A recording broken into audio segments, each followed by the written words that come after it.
Mental Health webinar. Today, we will be discussing protecting and promoting mental wellness in Jamaica's children. I am Kristen Leng, the Public Relations and Corporate Communications Manager at the CPFSA, and thank you again for joining us. As we move into this evening's proceedings, I will now invite Ms. Gillian Campbell-Donaldson, the Therapeutic Center Manager at the CPFSA, to lead us in prayer.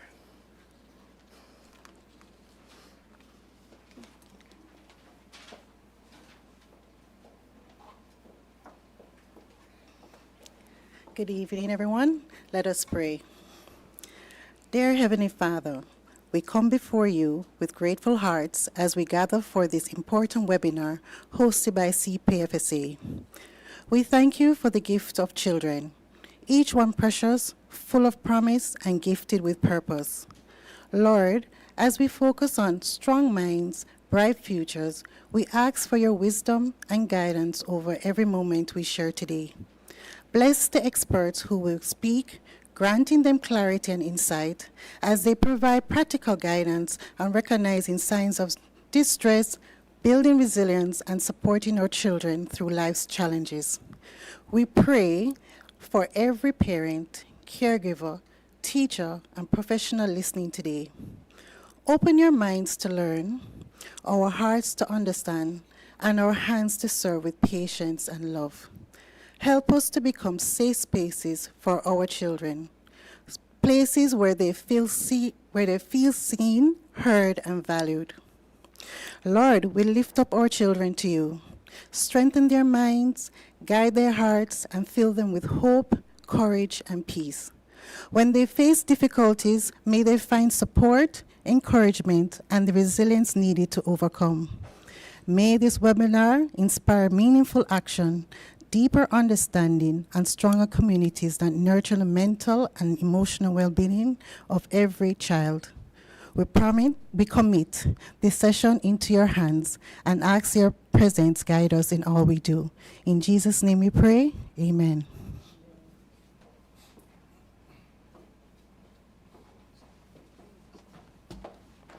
Thank you so much, Ms. Campbell-Donaldson, for starting us off with prayer. So, our webinar this evening is focused on or utilizes the Child Month theme, prioritizing our children's mental health, strong minds, safer futures. And Ms. Donaldson is a member of our Division of Therapeutic Services and Psychosocial Support here at the CPFSA, as are most of our panelists today. But before I get into the panelists and the topics that will be presented, I am going to welcome Dr. Warren Thompson, the Director of Intake, Investigation, and Court Services at the CPFSA, to bring welcome on behalf of our CEO.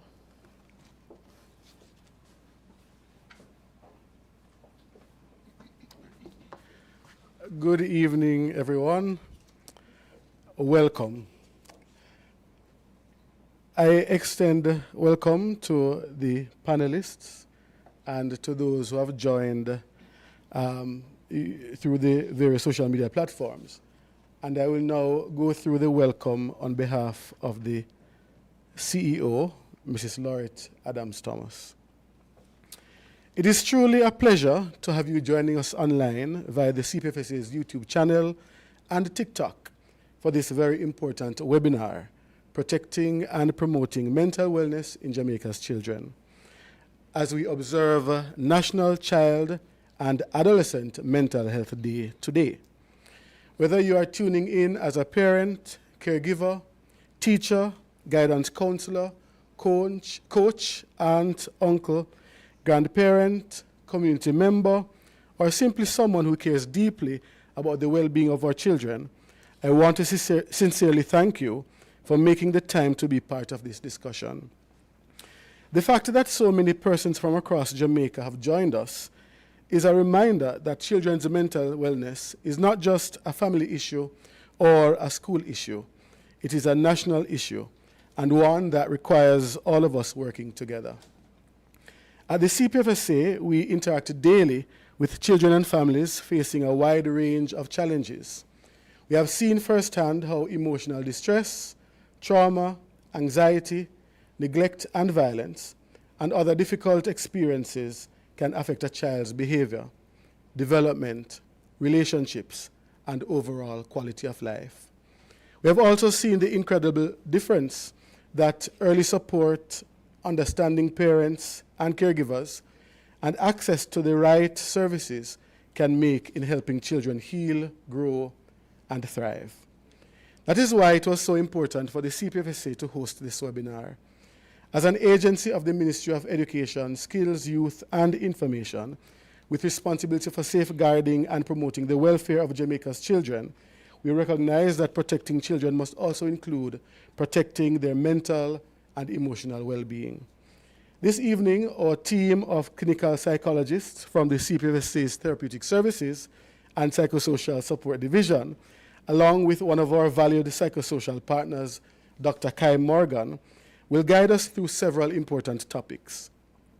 These include understanding what affects our children's mental wellness, recognizing signs that a child may be struggling emotionally, strengthening resilience and protective factors, and identifying practical ways parents and caregivers can support children and access relevant help when needed.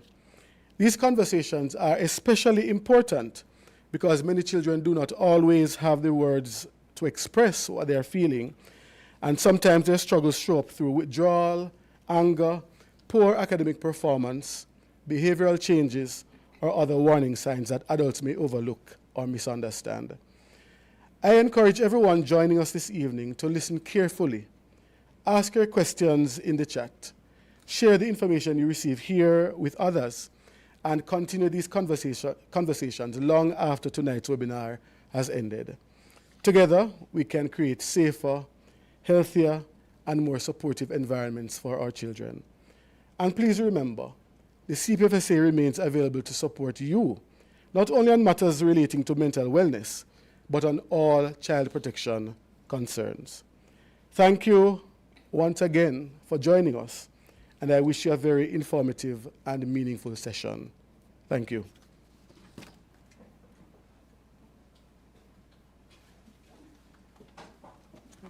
Thank you, Dr. Thompson. And that's Dr. Warren Thompson, our Director of Intake, Investigations, and Court Services. Now, it is not a coincidence that our mental health webinar is today, May 28, because today is also National Child and Adolescent Mental Health Day. So we wanted to prioritize this day by allowing the public to get as much information from the CPFSA as possible to assist in protecting their children's mental health. So we will now move into our first presentation. And our first presentation, actually, let me tell you who our presenters are and the presentations. Today we have presentation 1, Understanding What Affects Children's Mental Wellness, and that will be done by Ms. Dion Smith, clinical psychologist here at the CPFSA. That will be followed by presentation 2, Recognizing Signs That Your Child May Be Struggling, and that will be done by Mrs. Tara Moore Gomes, forensic psychologist here at the CPFSA. We will then have a presentation by Dr. Kai Morgan, clinical psychologist and founder of Kai Morgan and Associates, and that will be on building protection, how to reduce risks and strengthen resilience. And finally, we will have a presentation by Dr. Marlon Simpson, Director of Therapeutic Services and Psychosocial Support here at the CPFSA, and he will be presenting on how to support your child, what parents can do, and where to get help. And as Dr. Thompson would have said in the remarks given, that this children's mental health is not just a school issue or a family issue, it is indeed a national issue.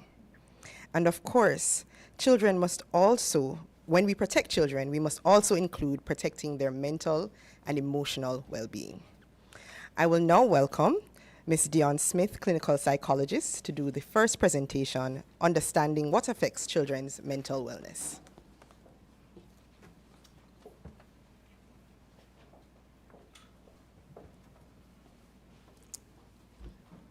Thank you, Ms. Lane. Good evening, everyone.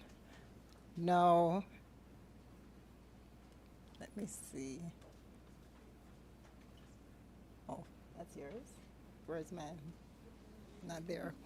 Sorry about that. So thank you for joining us on this very important and relevant day, and the topic that we're going to be discussing and looking at today.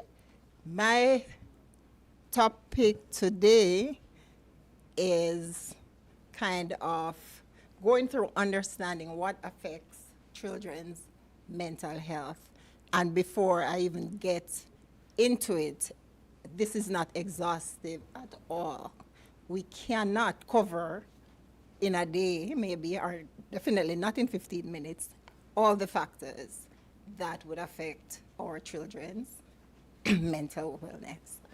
All right, here we go. That way. All right, give me a second, please. Why is it going from back? Just a second.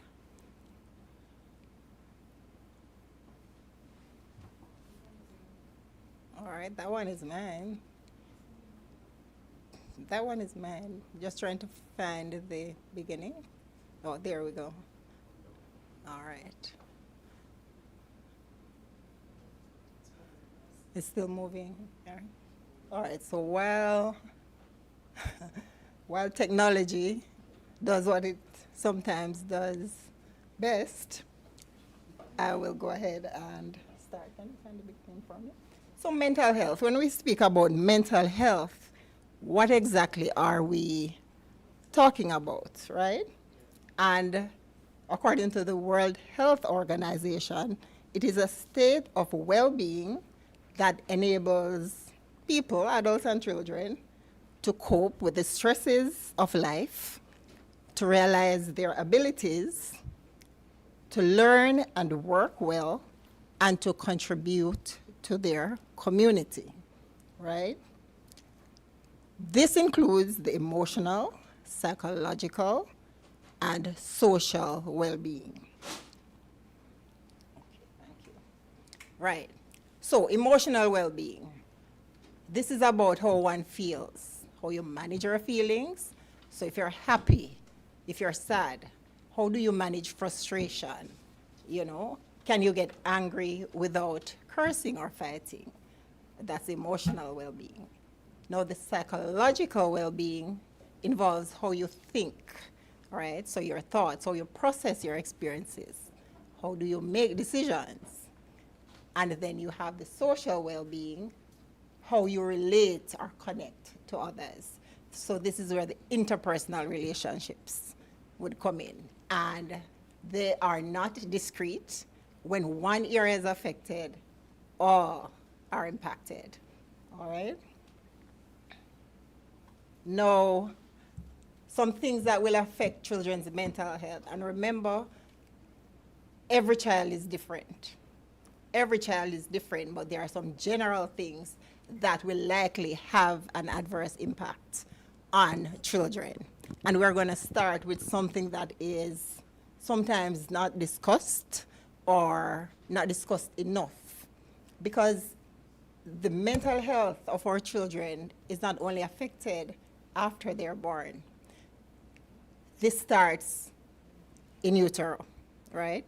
So if there's maternal stress, if the mother is stressed while she's pregnant, she's depressed, if she's using substance, if there's poor nutrition, exposure to violence or poverty during pregnancy, and we live in Jamaica, so chances are this is going to be experienced by some. And then the mother's own trauma history. This can alter how certain genes are expressed as they are passed from mother to child, epigenetics. So a baby might be more predisposed to being anxious, being sensitive, being stressed, being depressed, just because the mother had that trauma history. And then there are the intergenerational effects. So it affects the generations to come, or it's coming from the generation that is gone. So the grandmother was like this. The mother might be affected, and then the grandchild. can be affected as well. All right? Now, the womb, they say, is the first environment for the child, and that is so true. We have to ensure that this is a space that is conducive to good mental health for our children. Now, Dr. Sams Vaughan et al., in a study that was done in 2024, actually found that during pregnancy, 6.1% of our mothers experienced violence while they were pregnant.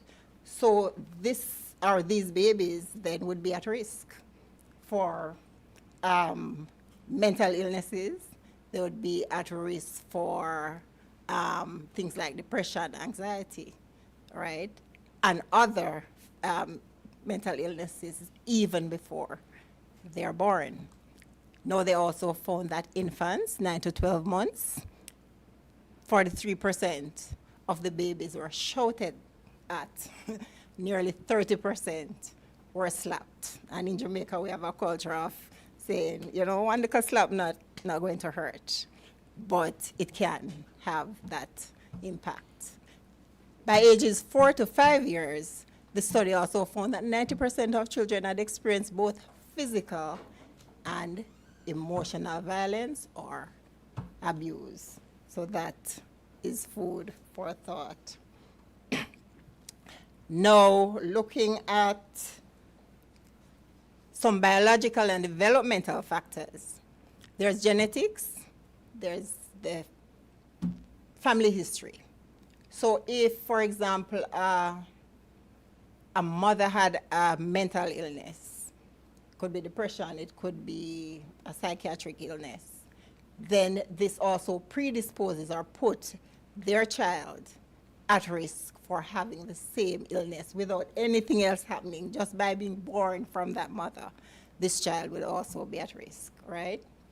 There are neurodevelopmental issues. Now, these are issues that affect the brain growth and brain functioning. And we look at things like learning challenge or a learning disability. We look at things like ADHD, autism spectrum disorder.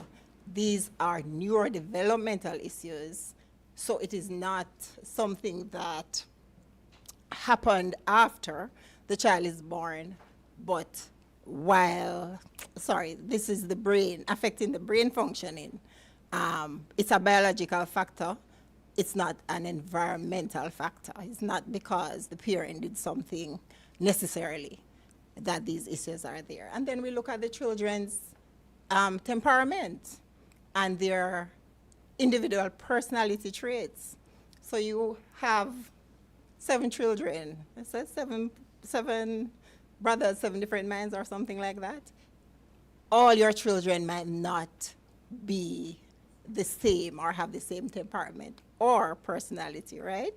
So you have some that might be easy. So this is the one that's mostly calm, positive mood, they handle change very well. They can adapt.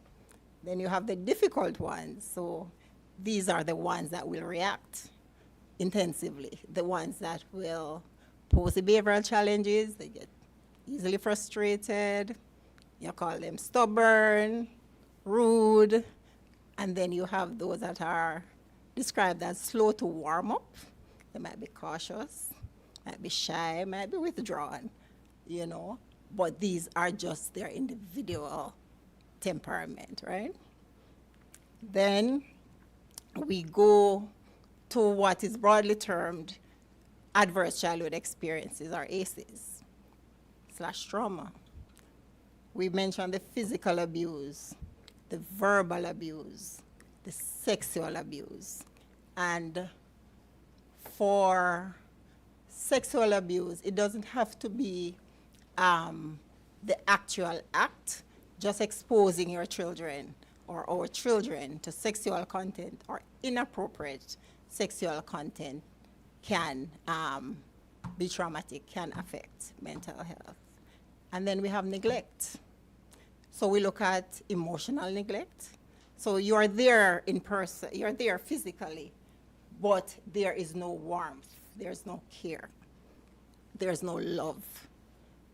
Or you are there, but this child is sick and there's nobody to take this child to the doctor, this child is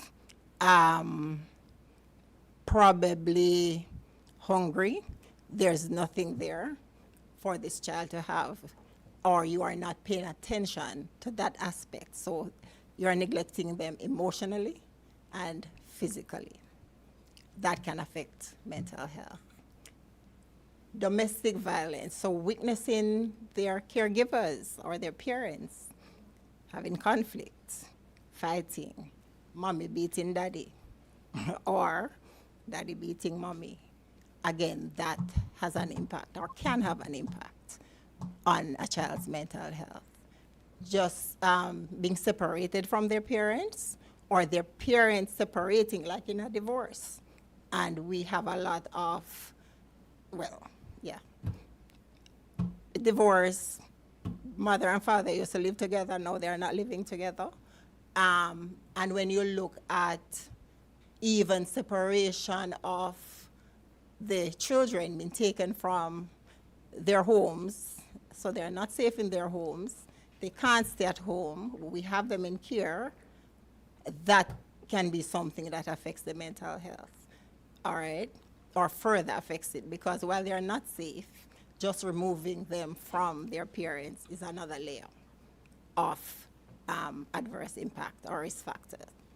Then there's incarceration of parents. If a parent is in prison, or if a parent was locked up for a certain time, then this can also affect children's mental health, right? No. All right, I won't go through that, but this is one study that looked at children here in Jamaica. This is a 2023 study. And children exposed to violence were found to face higher risk of mental health issues, substance abuse, so they were smoking more, they were drinking more, chronic diseases, and they themselves were at higher risk of being future perpetrators of violence. So they witness the violence and they now become the perpetrators. Now, in Jamaica, the study found that 3 of every 4 children and youth experience violence in their lifetime, and that's 3 of 4.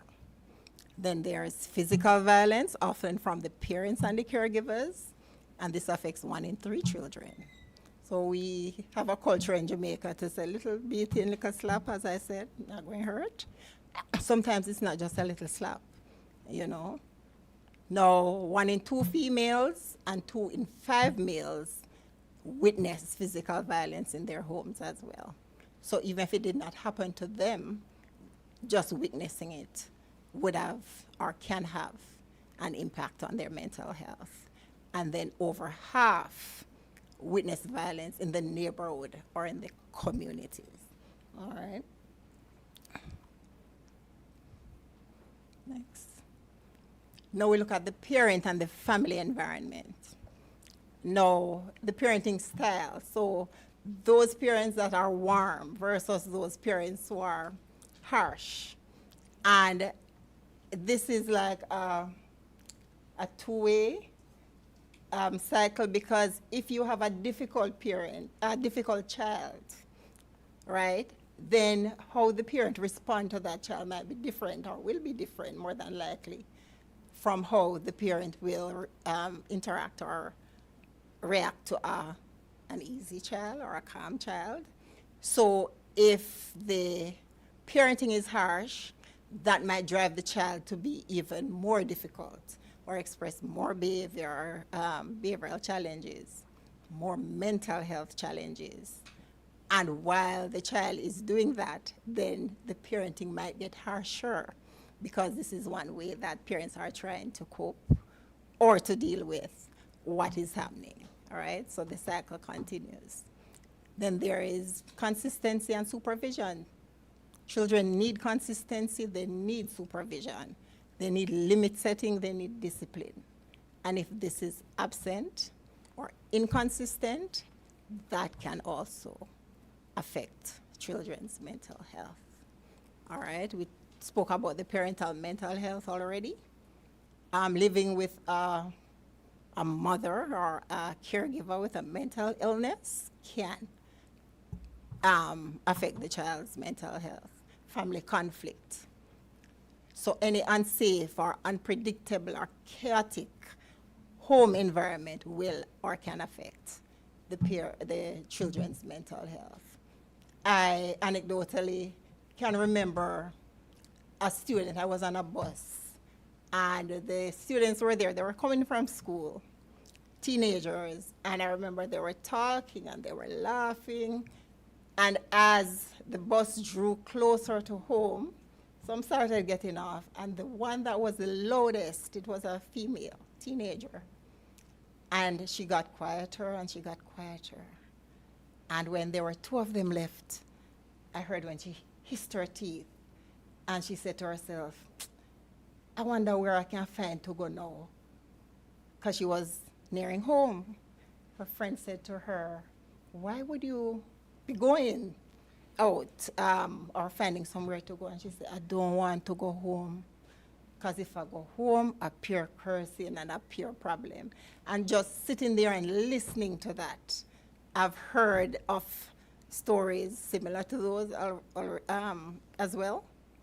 But sometimes we don't think of this as parents. We just know that they're coming in from school late, or they are out there idling without stopping to think that the same environment that you have created at home is what is pushing them away from home, right?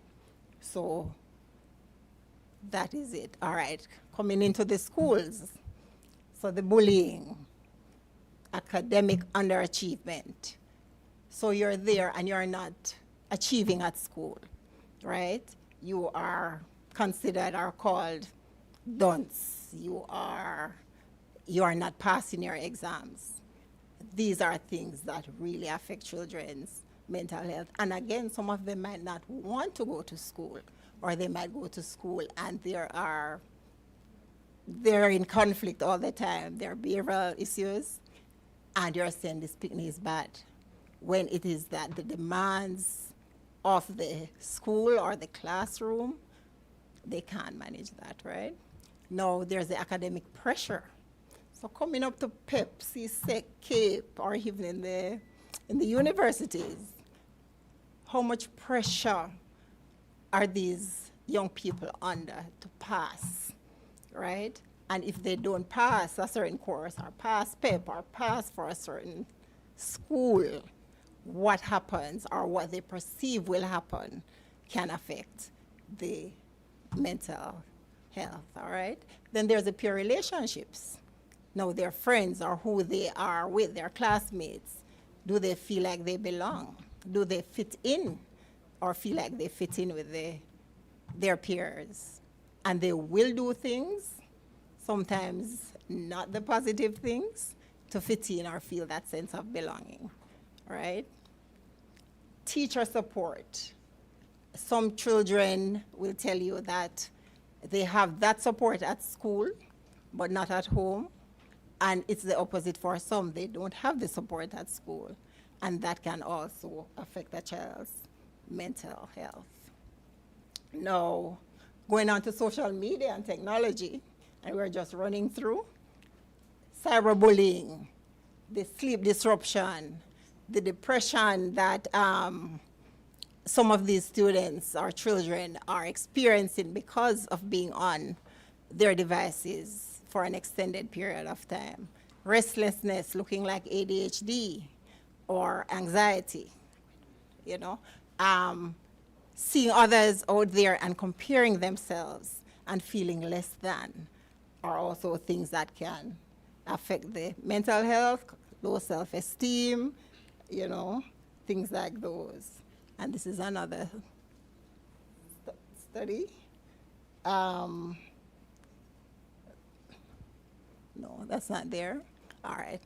Socioeconomic factors, community factors, so poverty and financial stress, we can't ignore those. And some of these are also grouped as adverse childhood experiences. So we tend to think poverty or believe that poverty is not important or is not one of the issues there, because all of us grew up like that. We were poor and we were okay. Experienced financial stresses and we were okay. But it can also impact a child's emotional, physiological, and social well-being. And not just the lack of, but some parents will complain. Some parents will say this to their children. And again, the children will worry or will take it on. It's almost as if they have taken on the burden of what the adults should be dealing with, because they hear it so often or they see it, right? Natural and man-made disasters. It's okay, I can move. And again, the hurricanes, the earthquakes, the flooding. COVID-19 came, that had a huge impact. Then we had burial sometime after. And then soon after, the last or most recent one was Hurricane Melissa. Our children are still reeling from those, as are the adults, right? Then things like fires, accidents, being in an accident or witnessing an accident, witnessing a dead body, even funerals, allowing a child or some children to view a dead body or a body at a funeral can also impact. Injuries and attacks, like animal bites, dog bites, and so on, can also have an impact. And finally, we're done. All right. Okay, medical trauma. This is another one that a lot of persons do not think about. You're sick, you're going to go to the doctor, you're going to have surgery, and you're just going to go, you're going to be well. But hospitalization, just being hospitalized, having a surgery or a medical procedure can also impact children's mental health, and just having a chronic illness that they have to live with, getting regular medical care can also contribute, right? And I think we are at the end. Complex grief and loss, which is kind of different from the parent separating. This is just losing a parent to death or losing a loved one, right? Through sudden or traumatic death. We have the ones who migrate, so they're still present in their children's life via phone, via videos, right? Via Western Union, but they are physically not present, all right? Or emotionally and physically unavailable. Now, I'm not going to go through the protective factors because you'll be hearing more from the panelists about that. So we'll end here. Thank you so much for listening. I thank you.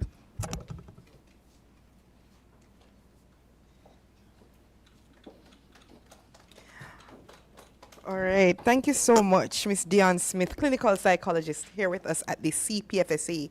She did a very comprehensive review on what it is that can affect our children's mental wellness. So I hope you are paying attention, right? We would have heard that it may start even before birth, pre-birth, perinatal factors, right? It could be attributed to epigenetics, as well as adverse childhood experiences, abuse, trauma, neglect, domestic violence, separation, natural disasters. And that one is big for us now, as a portion of our island, a part of our island, still are in recovery from Hurricane Melissa, and some children have still not returned to normalcy. So thank you so much for sharing that with us, especially for letting our parents and caregivers know, right, that 1 in 3 children experience physical violence from their parents and caregivers in the home, and how it is that that can affect them, that we do indeed need to change that culture here in Jamaica. So thank you so much, Ms. Smith, for that presentation. We will now be moving to our second presentation, recognizing the signs your child may be struggling. And this will be done by Mrs. Tara Amor Gomes, forensic psychologist here at the CPFSA. Thank you very much, Ms. Lang. And I'd like to thank everybody who has taken the time to join us this evening, and to thank my esteemed panelists for all of the care and expertise that we pour into our children here in Jamaica.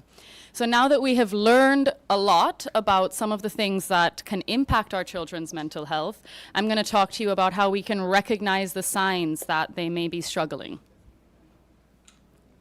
So before we get into how to spot the signs, a few of the facts that might be good to know are the ways that our children develop. So physical brain development doesn't actually stop until about age 25 years old. So when we talk about youth, when we talk about children and adolescents, this is really the most impactful developmental period of our lives. 10% of children and adolescents ages 5 to 16 years old meet clinical diagnostic criteria for mental illness. This is based on some UNICEF data. 75% of mental health concerns develop prior to the age of 24 years old, and 50% of that develop before 14 years old, or we begin to see some symptoms before the age of 14. 60% of global suicide attempts occur before the age of 25 years old. So again, before our brains are even fully developed. So some of the things to look out for, some of the things that we want to make sure that we're paying attention to with our children is their self-concept. How do children see themselves? How do they talk about themselves? How do they think others see them? We are all very well aware of the impact that depression can have, not just on children, but on anyone who may struggle with it. We also look out for anger, anxiety, stress, and trauma, as Ms. Smith would have spoken about with adverse childhood experiences. Stress looks different in children, and I apologize if some of the slides aren't very clear right now, but when children feel stress and experience stress, it might not look the same for them. It might not sound the same for them. Children aren't always going to say, I am stressed or I am depressed. Instead, they might cry, they might start acting out, they might start fighting. We'll go through a lot of the different symptoms you can look for. But if you take anything away from my presentation this evening, I would say it's that behavior is communication. So some of the emotional warning signs we can look for are sadness or crying, fearfulness, children who seem afraid of anything or everything, who are very jumpy when you're not sure what they might be afraid of, sometimes having nightmares or constantly looking over their shoulder. Excessive worrying looks like anxiety. Low self-esteem, again, self-concept, how the child sees themselves and how they think others see them. Withdrawal, not really talking to anyone, not reaching out or leaning on their friends, not reaching out or leaning on their parents, and excessive hopelessness. When a child doesn't feel as though there's hope for the future, that is a big warning sign that they may be struggling with some serious emotions. As I said, behavior is communication. So not many of our children have the language or the capacity to tell us exactly what they might be feeling or what they might be struggling with. They may not even know it, but what they are doing is showing us through their behavior. So some of the behavioral warning signs to look out for include aggression or fighting. Oftentimes we think that these kids are just acting out and looking for attention, but really they might be very stressed or very anxious about something and they don't know how to communicate that, so they lash out at others. Sometimes they've seen aggression or fighting as conflict resolution in their household, so that's the only thing they know how to do when they start to feel internal conflict. Truancy or skipping school, running away from home, being absent. Risky behavior, that can look like risky sexual behavior, it can look like substance use, it can look like anything that you might think this child is not thinking before they're acting, this child is taking a lot of risks or doing things that are dangerous. That can be a sign that they might be struggling with something internally. It can look like defiance. We often think that children are defiant just for defiance sake, but sometimes they don't know how to tell us why they're lashing out. They don't know what has upset them so much, or they don't know how to communicate that, so they act out in hopes that other people will understand that that acting out is a cry for help. It can look like self-harm. Oftentimes, children and adolescents turn to harming themselves instead of lashing out at others. And if you begin to see things like bruises or cuts or burns on your child's skin, that's a big red flag that you should check in and ask if there's anything going on internally. It's important to note that children and adolescents are two very different developmental periods, and things can present differently at these ages. Children between birth and about 11 years old are going through some of the psychosocial developmental stages of trust, autonomy, and initiative. This means that they're developing their sense of the world around them and their sense of selves. They're learning how to trust other people, they're learning how to trust themselves, and they're learning how to take initiative and begin to really experiment in the world. When those developmental factors are not met, or those developmental needs are not met, it can look like clinginess, children who always latch on to you and don't want to be away from their parents at any point because they don't feel safe or they don't feel they can trust other people. It can look like regression once your child is potty trained and they start wetting the bed again, or something that you think they've grown out of and then all of a sudden it looks like they're moving backwards. It can look like nightmares or terror or, again, fearfulness that you can't really put your finger on, but all of a sudden your child seems to not trust the world around them or not trust themselves. As we develop into adolescence, about 12 to 18 years of age, children and adolescents now are developing industry, identity, and intimacy. This is when they begin to learn what relationships look like, how they relate to others, how others may relate to them. And they also learn that their experiences are not the same as everyone else's experiences in the world. When they're not able to develop identity, industry, and intimacy, it can begin to look like acting out, again, lashing out on others around them. It can look like changes in sleep or appetite, sleeping too much or staying up all through the night.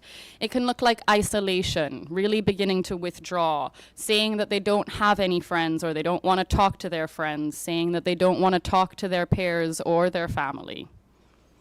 And it's also important to note that these behaviors can look different in boys versus girls, or in young men versus young women.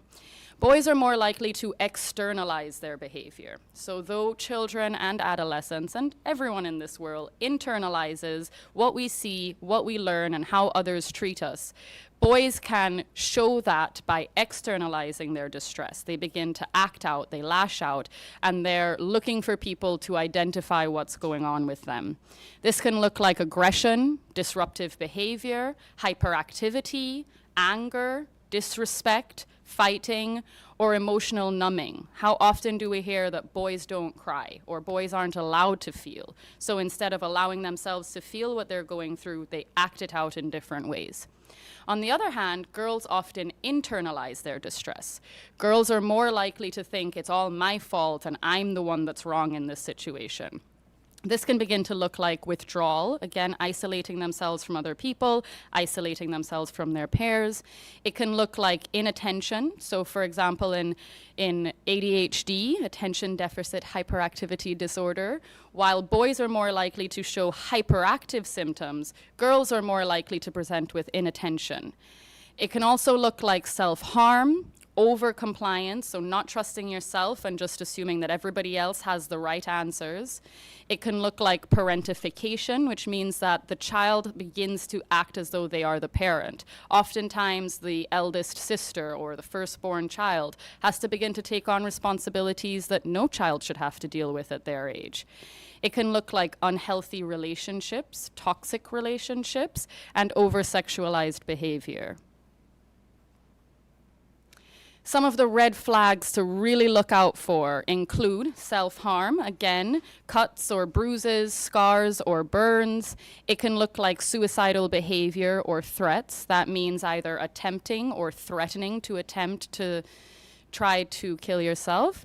It can look like weapons, using weapons, being obsessed with weapons, hiding weapons.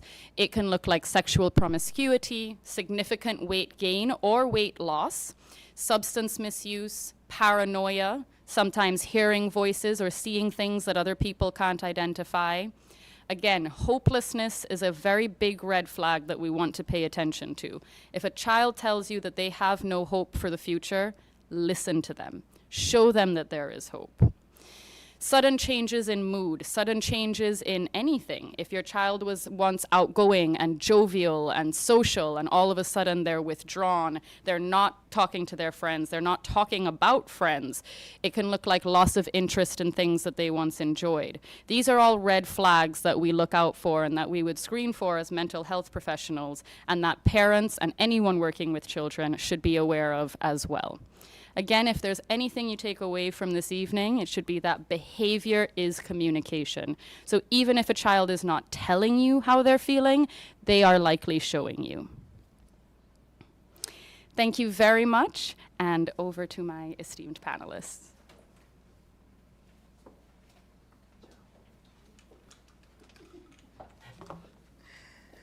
Thank you so much, Mrs. Amor Gomes, for that presentation. Was very fulsome, and it's so important that we pay attention to our children's behaviors to see if something is wrong. So of course, I had to make some notes, right, to share, just to do a little summary to say that we're looking out for whether your child is acting out. How has their behavior changed? Are they acting out? Are they being withdrawn? Children may not have the language to express that something is wrong, and that's why it's so important to pay attention to their behavior.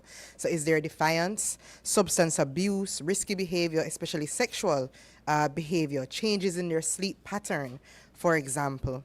I also appreciate you sharing that boys are more likely to externalize their behavior by acting out, while girls are more likely to internalize their distress rather, through withdrawal, self-harm, and even parentification. I think also important, right, the statistic that 10% of children ages 5 to 16 rather meet the diagnostic criteria for mental illness. And I think that is so very important because for a lot of persons, we have mental illness in our families, right? We know family members who have mental illness, and perhaps we're seeing certain signs in our children that may mimic those in members of our family. And I want us to take that statistic and instead of being distressed and downtrodden by it, use it to get our children the necessary help at this stage, whatever stage of development they're in, to get them the necessary help, the professional help, right, so that they can be better, right? So thank you so much, Mrs. Amor Gomes. We will now welcome Dr. Kai Morgan, clinical psychologist and founder of Kai Morgan and Associates, and a member of the CPFSA family. She's not on staff, but she's a member of the family nonetheless.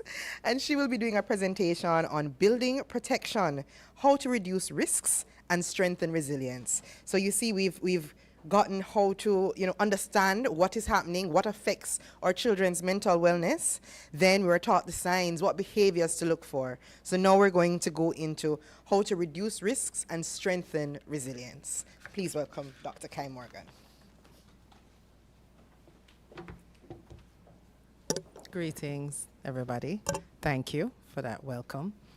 So, yes, now that you know and you heard all about the gloom and doom, and if you buck your toe, that's a sign, and all of that, and it may have sounded very overwhelming. It's important that we balance it off with looking at how do we then protect our children? How do we reduce the risks that are there, sometimes not in the home, sometimes in the home, in the schools, that feel like they're out of your control, but then they're impacting our children, right? So how do we strengthen their resilience, right?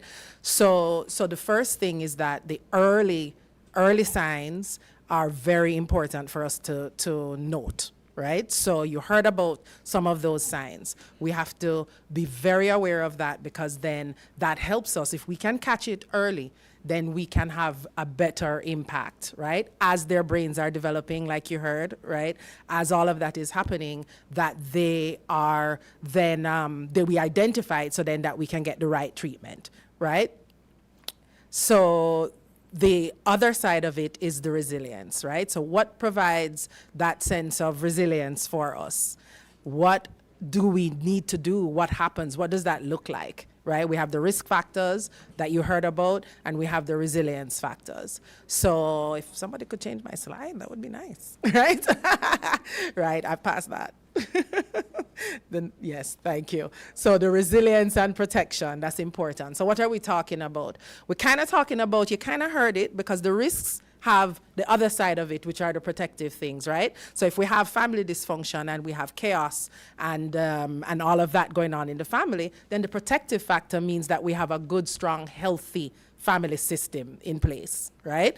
So that's important for us to note. If we have strong support in school, right?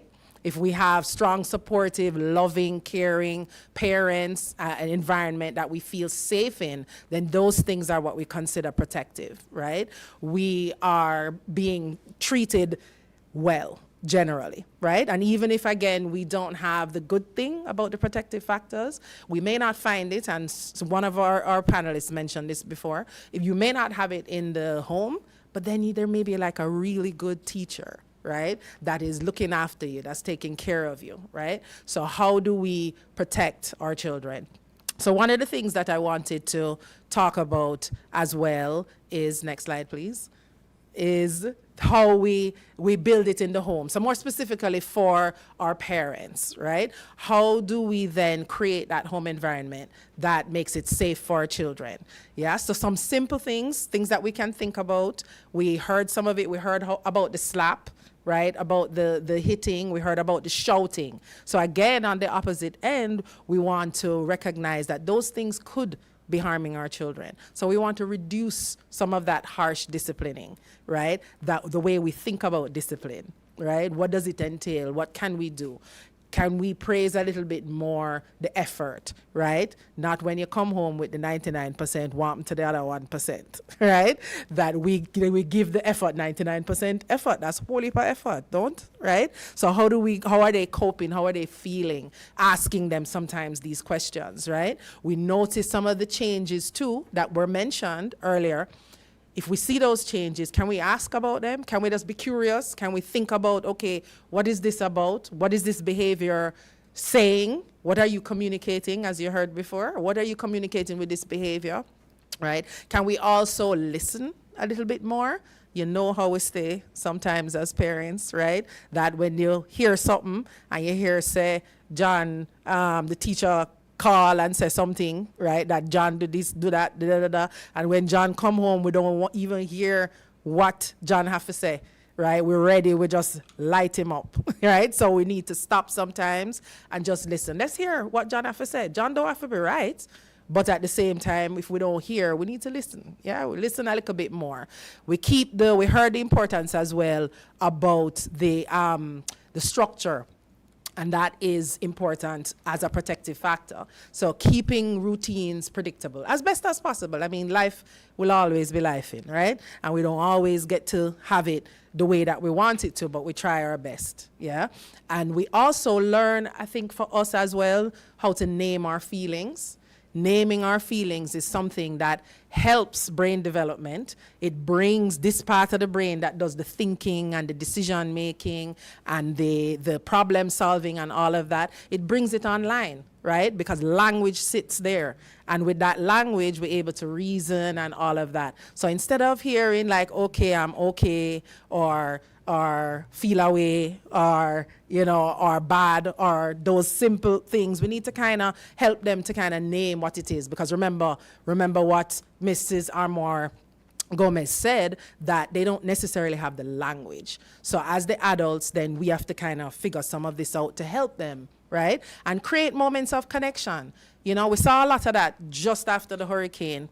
And we saw that because people never have any electricity and all of that, them start playing more Ludo and domino and card games and so on with the family. We want to see a little bit more of that. So even if it is, you don't have any time, right? Because we know how that go too.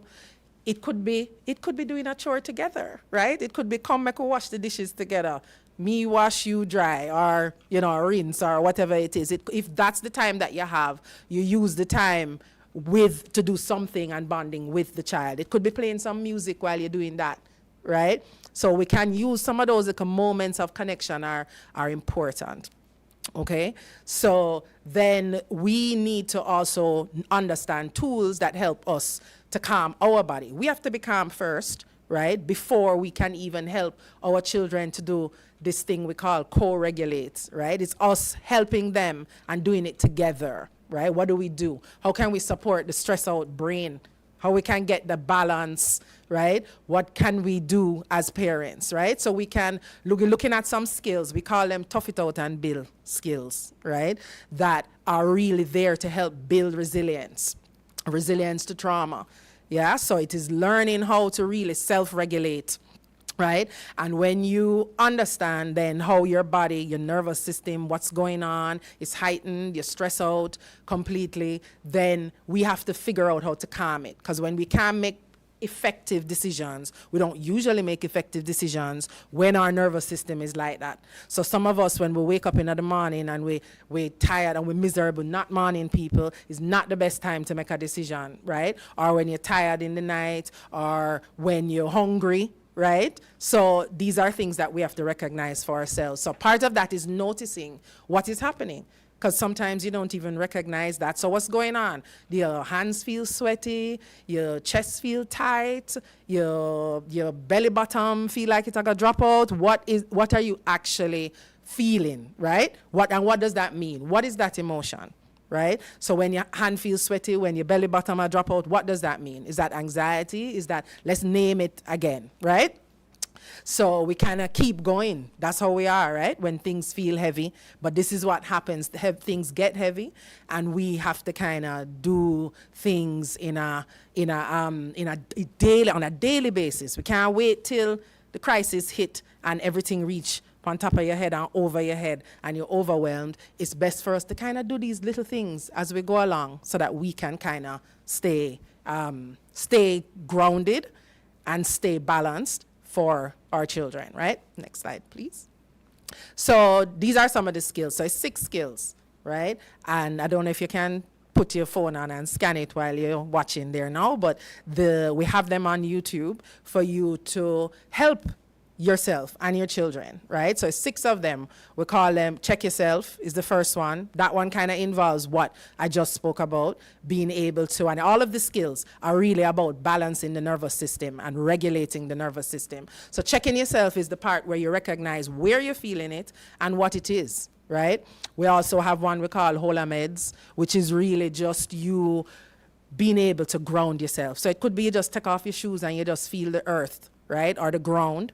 It could be that you're counting down, right? So there are many different kinds of tools like that. Another one I'll mention is moving with the vibes, yeah? So that is just kind of any kind of gesture, right? That makes you feel calm, protection, peace, love, those kinds of emotions, those positive emotions, those positive feelings, figuring out what is like a motion, a gesture, right? It could be this, for you to feel calm or protected, right, even. It could be any kind of thing, but that's for you individually to kind of figure out what are those. And those things can help you to calm and regulate in a particular moment, especially when you've intentionally identified it. You made up the clear decision that, okay, this actually make me feel, when I'm doing this, it actually make me soothe myself, right, that kind of thing. Next slide, please. So all of these, we're trying to kind of get into the okay zone, the resilient zone, right? That's a zone that everybody has, right? That basically you have to find. You have to find where that is and what gets you there, yeah? In all the stuff that is going on, then you have to figure out, okay, what makes me kind of get into that zone where I make the best decisions, where I'm the most effective person that I can be, right? And so we try to kind of reach that zone. Now, every time as life is going on, right, we can go up, we can go down, we can go sideways, all the different things can happen to us. And those things can happen, but we want to come back down and be mostly in the resilient zone. When we stay too high, we are at risk of things like anxiety or burnout or all of these kinds of different issues that we heard about before. Or if we're too low, like exhaustion and depression and things like that can happen when we exist too long. Our nervous systems are not built to stay in those situations for a very long time. right? So we need these tools, if we don't have them, to be able to kind of bring ourselves down. Okay, this has happened, now I need to regulate. Next, please, right? So next one, you can go ahead.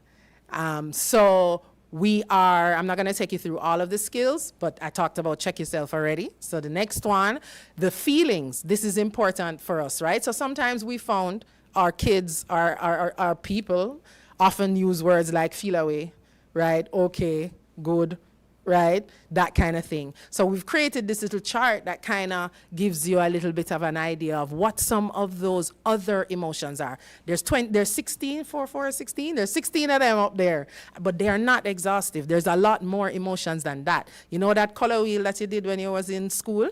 And the color wheel went out and out and out and out from all the primary colors. That's really how emotions are. And we do have emotion wheels as well that show you that. So it's a lot more than even this. But these are a good start to at least say what that mean. When I'm happy, my glad bag bus, right? What are some of the words you use? My heart heavy if you feel hurt, right? My shame bad, right? If you're embarrassed. So things like that help you to connect and help you to connect for yourself, and then helping the children also to connect. Next slide, please. So we are noticing where we are, and then maybe what kind of activity we need, right? If we're feeling too high, maybe we need to ground ourselves. Maybe we're feeling too agitated and too anxious, we might need to ground ourselves, because that one kind of levels us down a little bit. If we're feeling low, we might need to move with the vibes and step it up a little bit, right? So that our energy level moves up a little bit, right? Next one. And so these are some of the tools that and many other little tools, right? It could even be a drink of water. It could be a drink of tea. Sometimes when you're in that place and you need to calm down, you need to calm yourself, you need to maybe go take a walk, you need to drink a glass of water, you need like a breeze, right? And you need to, or a cold bottle, right? So many things that we can kind of look and find. Maybe there's a particular song that you like, that you know that song calms you and regulates you, right? Or if you need a little hype, you want one of those that bring you up, right? So all of these things, they're simple things, right? All of these things are simple things that you can utilize. They don't take rocket science. You don't need a psychologist, right, to come show you how to do it. These are little things that you can kind of catch for yourself. Next slide, please. So more things, we name it. And as I said to you, when you name it, it's taming. You're reducing the intensity when you understand, when you bring the language into it. So it's not just the feeling come and then you get all emotional, your head hot and all these things. And then you're not able to, you don't even know what's going on, right? You name it, anger, right? Disappointment, whatever it might be. Yeah. It could be just, again, movement and shaking. Next slide. So another reminder about the tough it out skills, tough it out and build skills, right, that you can use, that you can utilize. And I think that might be it in how we build protection, right? So we need to remember, we notice it, right? Next slide, you can go to the next slide. I think it's the last one, right? So we need to recognize behavior as communication, routine, rhythm, play, music, stories, drawing, domino, ludo, whatever it might be, soothing, and movement is a good combination for our kids, right? So these are some of the ways that you can utilize so we can build that protection. When children feel safe, right, then they're more able to kind of not only express, and we can detect early, and we can, get the problem dealt with, but it really overall kind of speaks to a more healthy kind of living. All right, give thanks.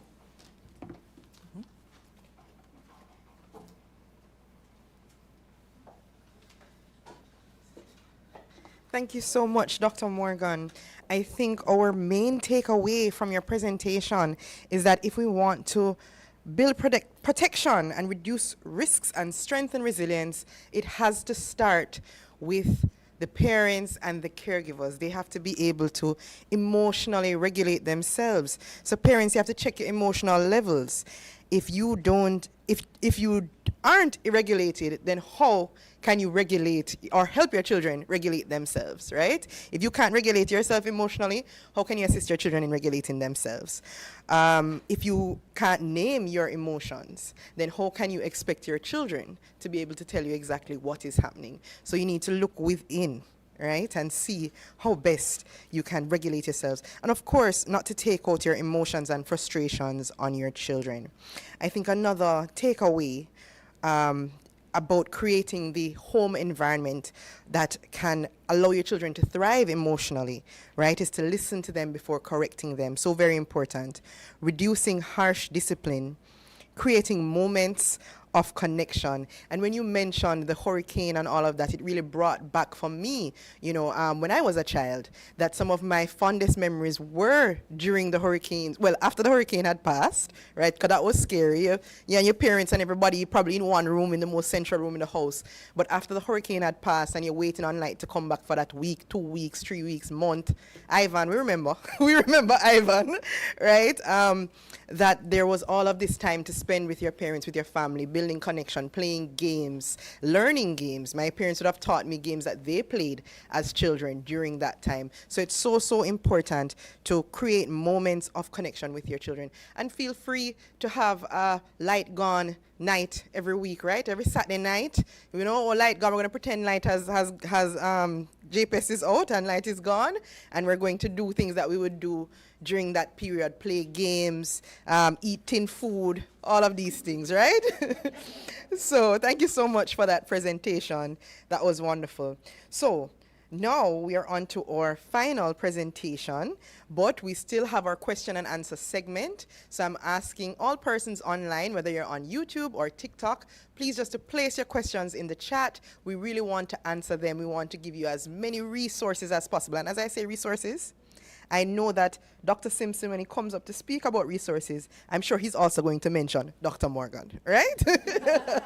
So we're now going to invite Dr. Marlon Simpson, Director of Therapeutic Services and Psychosocial Support at the CPFSA, to do a presentation on supporting your child, what parents can do, and where to get help. Let's make him welcome. All right, good evening, everyone. After such good presentations, I mean, what more can I add than just say ditto what everybody else has said before? But nonetheless, we need to look at how we support our children.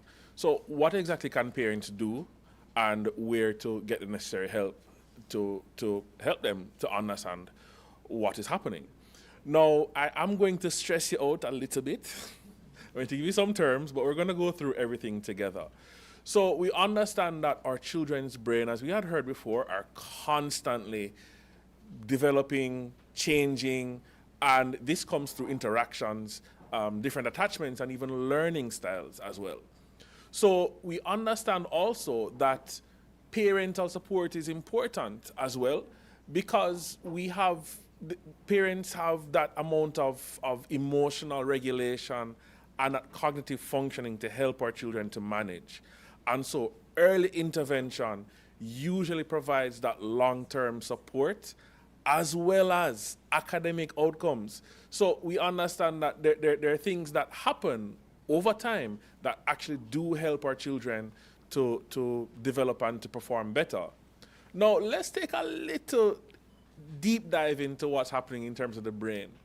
So whenever we do things for our children, the first aspects of our children's brains that become affected are parts that we call prefrontal cortex that help to make decisions, helps with attention and controlling impulse as well.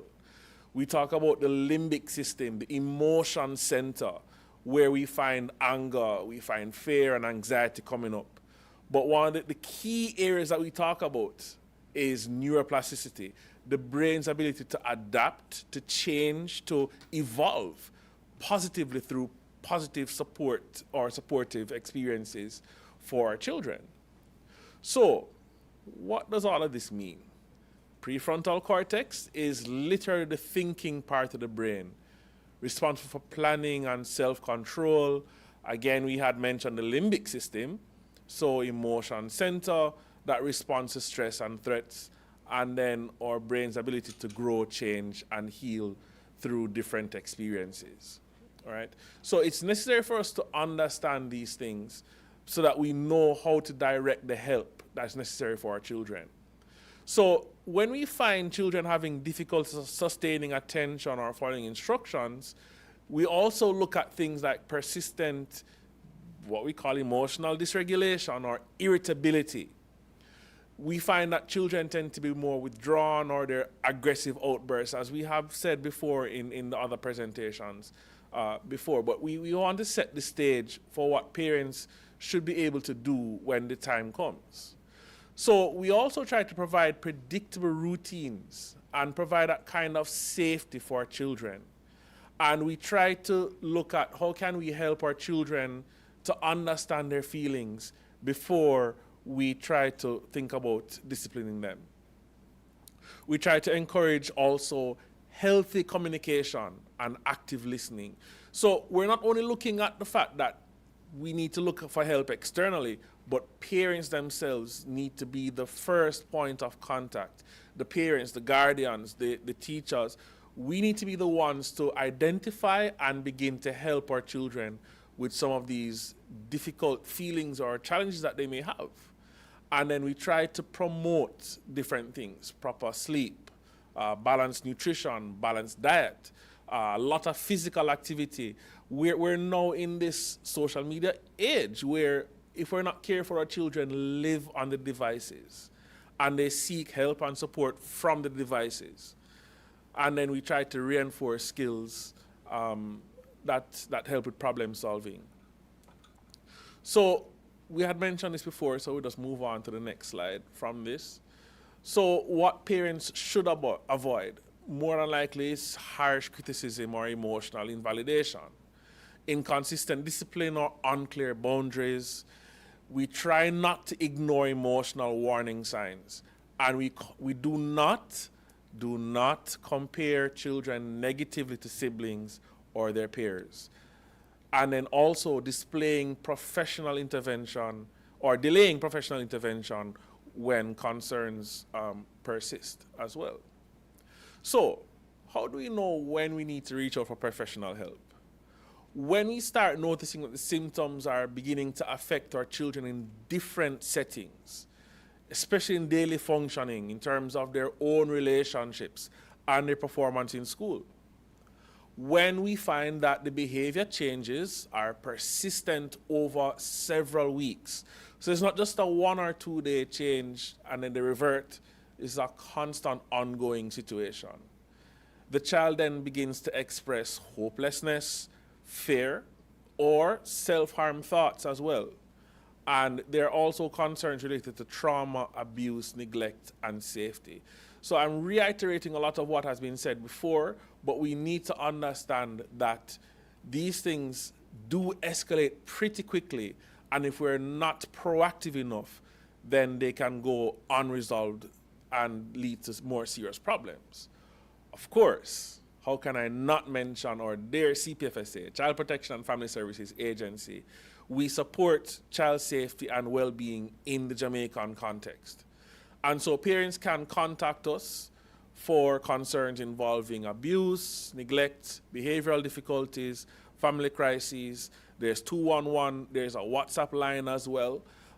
We also provide investigations, counseling, referrals, family interventions, protective services, and a range of other services that are just too numerous to mention right here. So how exactly do we assist as CPFSA? How do we assist our families? There's case management and family support. Again, there's referral to counseling or mental health professionals. You've heard from my team including Dr. Morgan as well. There's parental guidance and psychosocial support. We also have emergency child protection interventions when safety is at risk. And we also collaborate with schools, healthcare providers, community agencies, and other areas that help to provide that sense of support for our children. So the key takeaway, or set of key takeaways that I want us to understand, is that children thrive when emotional, cognitive, and social needs are being supported. So, parents, you play a central role in providing that sense of resilience and brain development. Early intervention is absolutely necessary, and professional support helps to improve outcomes as well. So seeking help is a sign of strength and not a sign of failure. Yes, we have been moving beyond the stigma of mental health and mental illness to being a more proactive, but we need to, as we love to say in Jamaica, there's always room for improvement. We need to be more proactive when we see the signs, when we see the symptoms in our children, and reach out when it is necessary. All right, and so I just want to leave those thoughts with you as we continue the conversation and discussion. All right, thank you.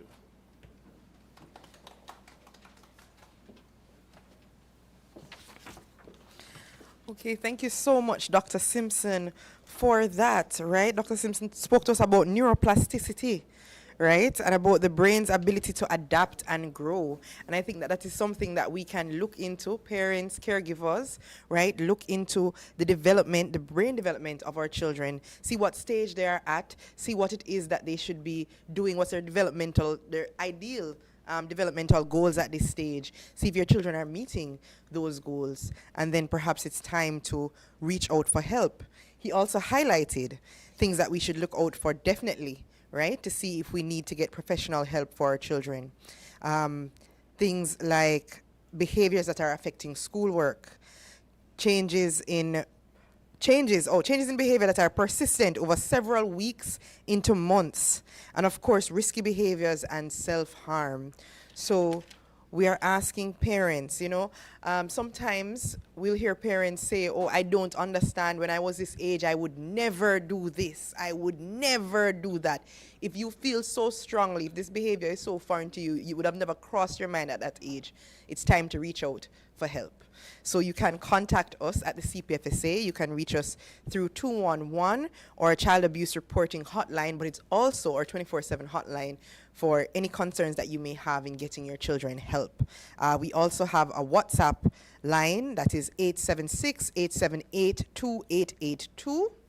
And that also goes to our National Children's Registry, where 211 is housed. And you can also send a report to report@childprotection.gov.jm, or of course go to any CPFSA parish office or call us, right?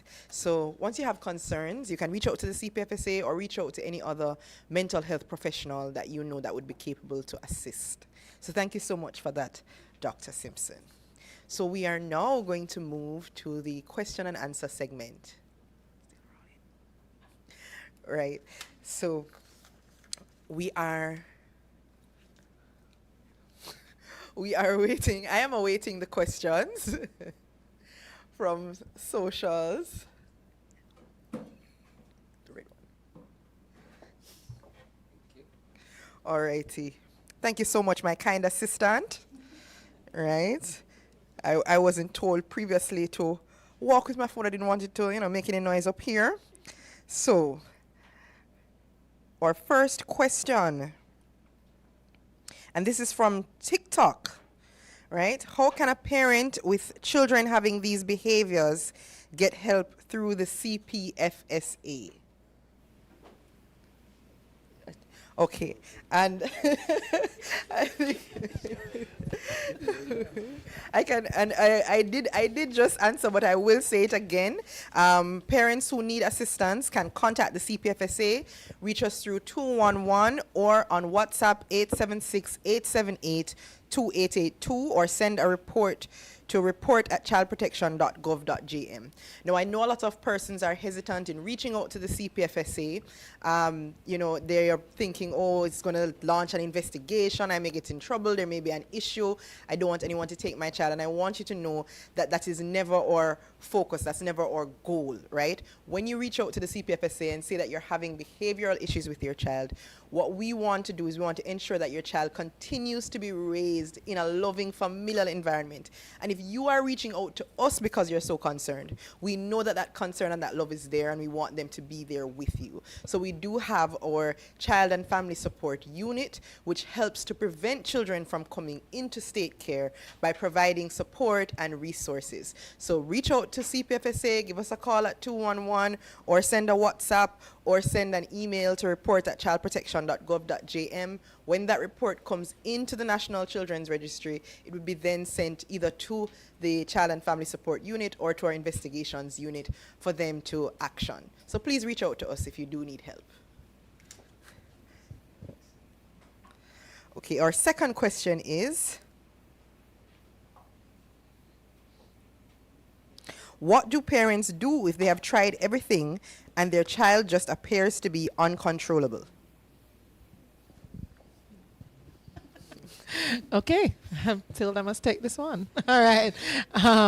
So I would really, my first question really would be back to you about what do you mean by tried everything, right? So I'd want to understand exactly what that is, because I think sometimes, just as people, we may try something for maybe a week, right? It doesn't work, right? And then we say it doesn't work, right? So I think that it's important that whatever suggestions or whatever things that you have been trying, that you make sure you are consistent with them. Because if the behavior was at that level, that now it's uncontrollable, it probably was pretty getting there, right, before that, and would need consistency before anything is going to shift, right? You heard some of the tools, for example, but you also heard listening, right? Listening to the child, and you also heard that behavior is communication. So if behavior is communication, what exactly is that child trying to communicate to you or to whoever else, maybe in the household? What exactly is happening? And so you may need some help at this point, right? Depending on what else has been happening, you may need some support in terms of figuring this out. So I would at this point probably recommend that you reach out for some professional help to try to figure out what could be the next steps. Okay. And if I may add to that, in addition to what do you mean by tried everything, I would also say, what do you mean by uncontrollable? Listening over labeling. When we tell a child that they are uncontrollable, I've had enough, I've tried everything, then they're going to internalize that, and they're going to learn that they are too much, or they can't be controlled, and their parent can't manage them. I think instead of saying you are uncontrollable, asking, what is this behavior representing? Why are you acting this way? What are you trying to communicate, or what are you feeling inside? Again, listening over labeling. Okay, thank you, Dr. Morgan and Mrs. Amor Gomes. I actually really like that point that you made about labeling your children. I saw a video recently in which a woman was saying that she doesn't have problems with her children. They're now grown. She has 3 sons and they're now grown. She doesn't have problems with them because when they were younger, whenever they would act out, she would tell them that that is not their behavior. She knows that they're well behaved. She knows that they are doing their best. This is not you. This is not you, my son. You know, and she says that it really affected their development positively. So now that they're older, they are the men that she spoke them into being. So that is a very important point. Thank you so much for that. Okay, our next question is, I am a teacher and I have a child in my class who has been engaging in disturbing behaviors. He has begun to touch other children inappropriately and is now often in conflict with other students. I've spoken to his parents and told them of my concerns, but they refuse to address the issue. What can I do? I would say you can call CPFSA.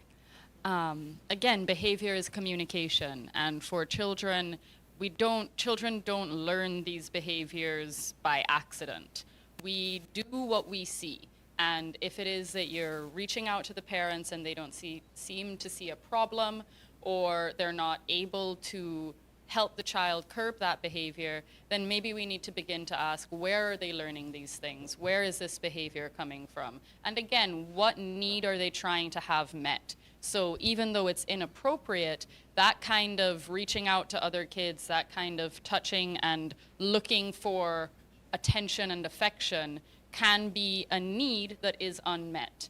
So always trying to get to the root of the quote unquote problem and identify what need is unmet. Okay. Okay. Or the panel says that was a comprehensive answer. Okay, thank you so much. All right, our next question is, this is from YouTube. It says, I'm curious as to whether you all have recognized any dominant behaviors that have become common amongst children and young people affected by the hurricane. Any experiences? Yes, definitely. A lot of our children are showing a lot of anxiety, right? So that's very natural when you think about what has happened, you know. So we were hearing a lot about when the rain came, you know, about whether or not this was Melissa coming back, right? And a lot of fear around that. And now that we are getting closer to hurricane season again, we're hearing that anticipation, that, you know, those fears are coming up. That has been a lot for people. They have been displaced in many ways, right? Because some of them are in schools, for example, that are still using tarpaulin, right, as the roofs, and they are therefore, you know, rainfall, and you have a certain spot that you have to go to, because that, you know, you'll get protected there, things like that. So it's very, it has been very challenging. I would say that's the number one thing that has come up, is the anxiety, the fears, the worry, that, you know, that kind of anticipation that we're seeing in our children, and also reflecting what our parents are dealing with, because they are also not stable right now either. You know, some still don't have a job again, you know, or their homes, or they're still living with other people, and all of these things that cause displacement then are going to kind of roll over onto the children as well, because the parents are stressed, right? So that's the number one thing from the hurricane that we have been seeing. Okay. Right, just adding to that as well is the fact that a lot of our children don't necessarily have the language. So again, it comes out in behaviors. So they may even become more reserved, they're withdrawn. You find that they're a lot clingier. They're clinging to persons more. They don't want to go out. Now, imagine a child doesn't have the language yet to express themselves fully. I am stressed out, I'm feeling depressed.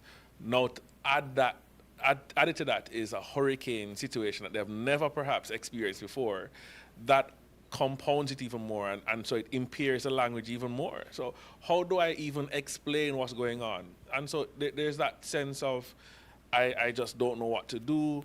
I suddenly don't know how to handle certain situations that they usually handle.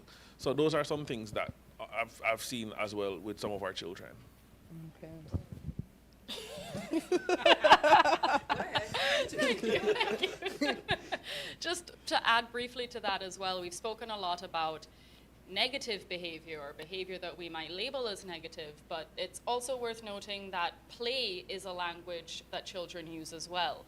So not just are they acting out or are they withdrawing, but look at some of the things that they're doing while they're playing. While they're playing with their friends, are they role playing? Are they kind of ducking for cover? Are they playing with action figures and kind of knocking them over and recreating what they lived through in the hurricane? It's not all about bad behavior or negative actions. We can also learn a lot from our kids in what they're saying and doing when they're playing and when they're joyful. Okay. Thank you. Thank you for those answers. All right, so our next question is there any advice you would give regarding motivating teenage boys to focus on school? Dr. Simpson? I like how I'm targeted for this question. So usually, again, our boys are even less likely to share in terms of their language. They don't want to talk about what they're experiencing. And again, it comes from our culture where we have been taught, okay, don't really talk about what you're feeling. But what I found is that we raise boys' self-esteem, unfortunately, through aggressive tendencies sometimes. So when they're more aggressive, they do things. They act out more, and then that helps them to feel better about themselves. So how can we change that narrative? Changing the narrative then means, all right, let's find a different way to get out a lot of what you are experiencing. All right, let's play some games, some physical games, some activities, sports and otherwise, and develop small conversations. Talk about sports. If you start talking about, and let's not get too deep into it, let's not take this too seriously. We mention specific football teams that may or may not be performing as well as we want them to. That launches off into a whole conversation. And in that conversation, we actually begin to engage. We actually hear some things that are coming out that perhaps they wouldn't have shared in other forums. This can happen anywhere. And what I have to emphasize as well is that we don't have to have these structured settings of sitting down and tell me what's going on with you. It's a rap session can be very light, and be surprised how that in and of itself helps our children as well, especially our boys. So I have a lot to say. I'm going to try and truncate it, make it shorter, right? Because I think there's a lot of things in our system that causes this issue around losing motivation for schoolwork, right? For boys in particular, right? So there are a lot of things that are systemic around that. But one of the things as a parent that I think is important is that you need to listen, right?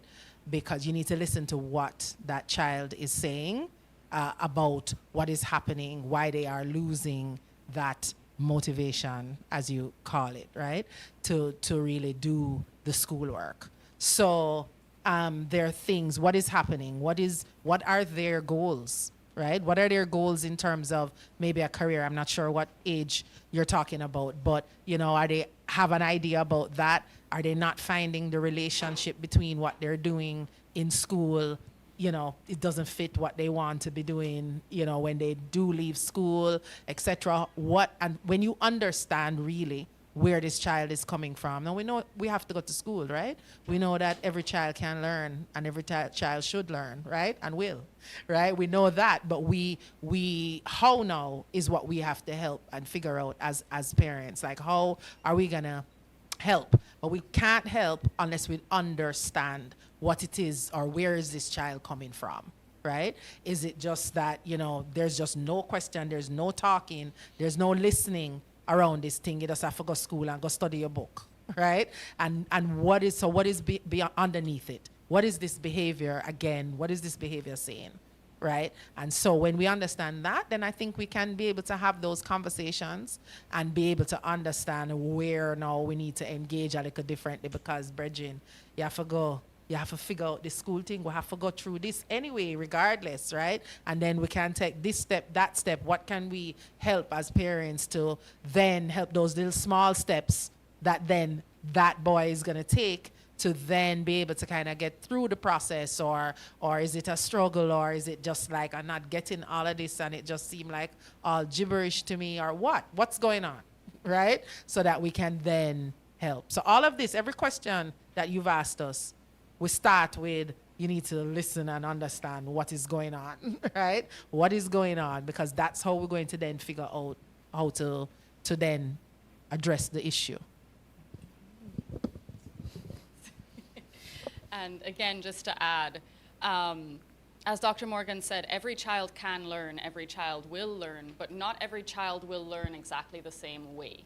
And so recognizing if it is that the child is not excelling from just talk and chalk, as we say, or just reading out of a textbook, maybe there are YouTube videos. Maybe there are other ways that the child can internalize some of the information. Maybe they're more practical. Maybe they need to try out some of the math exercises or word problems, or not just read it out of a book. So while you're listening, while you're inquiring, also find out, how does that child learn best? And then one of the very important things I learned from Dr. Morgan is to focus on their strengths as well. When we do assessments, when we look at how a child learns and make recommendations for the best way to teach them, we also look at what is the child good at. And even if it's not something that's coming out in the standardized tests that we use. It comes out in their behavior. It comes out in our observations. It comes out in interacting. If the child is engaged, if the child wants to learn, they're just not learning in the environment that they're in. There's always a way. We just need to ask the right questions. Okay. All right. Thank you so much for those answers. And following on your last answer, Mrs. Armour Gomes, we have a question that's asking, how do you help a child that is slow learning? Where do we go? A parent has a child who they believe is a slow learner. What are the first steps? First and foremost, don't call them slow. Again, labels are important, and children will internalize those labels. Tell them that maybe they learn differently. Again, find different avenues for how they might learn. And also, yes, focus on their strengths and identify some of the weaknesses. What is making it difficult for them to learn? What is most difficult for them to learn? A child who might not excel in reading might be really good in mathematics. We need to look for all of the details, not just the things that are going wrong or the things that aren't going the way we would like. I'll add to that. Slow learner is a term that we used to use a long time ago. As a matter of fact, I remember seeing this on diagnostic reports, right? Psychoeducational reports as a diagnosis of sort, 25 years ago and those times, right? That we used to say that. And what we're really what we're talking about, which I'm not sure if that's what you're talking about, is that there's some kind of developmental delay in how they are learning, right? So it sounds a lot better that way, right? It takes that person maybe a little longer to grasp, not that they're not learning, but it may take them a little longer. Maybe it's the type, maybe it's how the information is being received, all of that.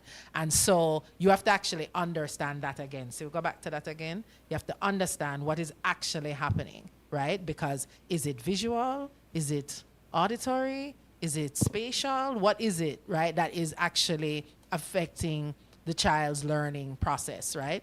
And so when you get that, then there can be more understanding around how we're going to approach it, right? How we're going to approach it to go forward. Because if it is visual, there are different techniques and different strategies versus if it's auditory, or if you feel like maybe the child needs a lot of touch, tactile, right, or movement, kinesthetic, right? So you have to understand that first and foremost, and then figure out, because you might find you're calling them a quote unquote slow learner, and then when it come to basketball, them super, right? Just take off like they're learning, right? And they're learning very quickly in that situation. So you have to understand it. And then an assessment would definitely be an important step in terms of understanding exactly what that is, the learning style and what's going on and any other impacts. And just to add a very personal note to it, I was considered a slow learner growing up. And, it was all about dictation. You have to write down everything the teacher is saying, and I just couldn't keep up with that. But then what I found out is when I hit university, I didn't have to write down everything the lecturer was saying. I could actually listen. And I found out, hey, I'm actually getting the information. I don't have to write it down. So sometimes we wrongfully label our children. But just because they learn in a different way, a different style, we have to explore the different styles that the children learn in. And we perhaps find that they're perhaps not even slow learners, but they're just learning in a different way. And they just need the different ways of motivation to explore, to look at, and to see how best do I learn given everything that's going on with me. Okay, thank you so much for that, especially Dr. Simpson mentioning that I myself would also have had some, difficulties at different points in my educational journey, thinking differently. And also when I reached university, being able to see videos, getting an all-encompassing, view of the topic that I am learning about, instead of just reading text on the screen or on the paper while the letters crisscross, right? So I take those points. I believe our viewers take those points as well. They're very, they're appreciated. They appreciate them rather. Dr. Morgan, you spoke to getting an assessment done. Can you speak to parents? Just let them know, what would the assessment process be like? Is this something that starts at school? Do they have to go out and seek it personally? What would that be like? Yes, unfortunately, I think where we're at, we use most schools, or I don't know any school that does that kind of assessment. You would have to probably seek it out. Microcare does that kind of assessment. There's some that in the public space, and then there's some private spaces as well. The assessment what we're talking about is a very comprehensive look at your child's cognitive, how they're thinking, how they're reasoning, how they, making decisions, problem solving in different ways, right? And then you're looking at possibly academic achievement as well. So how they're doing in the math, how they're doing in the reading, not only just reading a passage, but reading comprehension, how they're breaking it down, phonemics, right? So how they kind of break down, are they doing that okay? Which part of the reading could be an issue? Different types of math as well. And then, looking at, again, their expressive language and writing as well. So you look at all of that. You can look at several other areas of memory and learning. So do they look at when they're hearing, auditory, are they learning more than? What happens when there's interference? What happens when something happened in between and then you check them again? I've had parents tell me that a lot, like, we do the spelling words today, and then we'll go back to do them in next week, and they don't remember nothing, right? And what's causing these issues? So that's these are some of the things that the assessment process can look at, and then help you to notice what is going on, what's causing, what is better, where are the strengths, where are the challenges, and then how can we support those? Thank you so much for that. All right, so I believe our key takeaway from this is, if it is that you believe that your child learns differently, you're seeing some differences in their learning abilities, to be curious about it, to be inquisitive about it, and to reach out, whether to the schools, to the guidance counselors or others, to try and get an assessment done, or to get some feedback on, what that difference may be, and see how best you can assist them. Right? That spelling words thing, that hit home. The red lines in Microsoft Word are still my friend. Still my friend. Okay, so our next question is and most of these questions are from YouTube, so I'm asking our TikTok audience, please send in your questions. Right, we got 2 from TikTok, but most of these are from YouTube. So our next question is, my 13-year-old daughter recently became withdrawn. I tried to talk to her to find out what is happening, but she's not opening up to me. I tried to get someone at church to talk to her as well, but she isn't talking to anybody. I'm also very concerned because she seems overly friendly with strangers, and I fear that somebody will take advantage of her. I don't know what to do.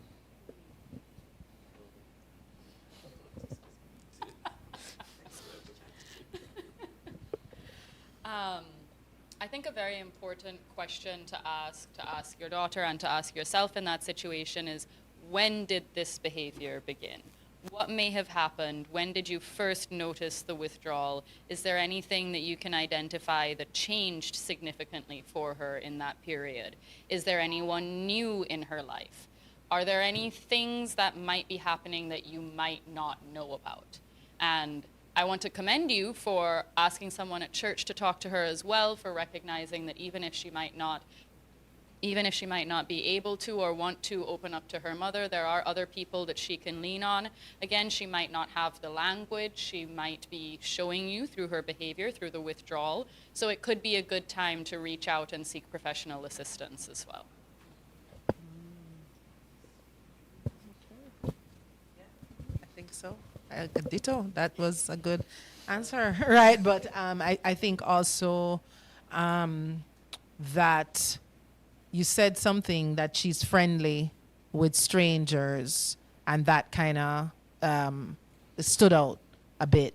I'm not sure what that means, but it made me very curious to understand what exactly does that mean, right? So she's withdrawn from you. I'm not sure if anybody else in the house, and then she's friendly with strangers. So what's that and what does that look like and what does that mean, the friendly, you know what I mean? So understanding again what all of this is about, but definitely I think at this time with that withdrawal you're seeing, that it's a good time for professional help, like Mrs. Armour Gomes said. All right, thank you. So, we have a few more questions to get through, and we have a limited amount of time, so we're going to try and be a little bit more concise. But I know that our parents online, because they are giving us commendations, I will read those at the end.